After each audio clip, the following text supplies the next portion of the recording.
चॅनलमध्ये तुमचं स्वागत. नमस्कार. मी दुधी भोपळ्याची भाजी बनवायची. ही दुधी भोपळा आहे आणि थोडीशी चणे डाळ भिजत घातली आणि कांदा घेतला आणि त्याला मसाला थोडंसं तीळ कराळ आणि थोडेसे कोथिंबीर घेतली आणि काड्या पण घेतल्या. कांद्यामध्ये स्वाद असते आणि टेस्टी असते. आणि हे मिरची घेतली, लसूण, अद्रक आणि हळद घेतली, राई जिरं टाकलं आणि आपल्याला थोडंसं अशी भरड करून घेतलेली, थोडंसे जास्त म्हणजे बारीक नाही, थोडंसं पाणी नाही टाकलं, असंच केली भरड. आणि कांदा घालायचा,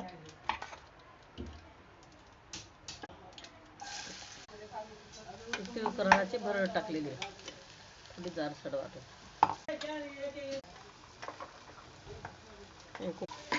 पाणी टाकायचं थोडंसं आणि शिट्टी मारायची बस. थोडासा गरम मसाला, थोडीशी हळद आणि मिरची पावडर टाकलेलंच आहे, कारण मिरची टाकल्याची तयार झाली डाळ भाजी. तुम्ही पण करा, छान लागते खायला. धन्यवाद.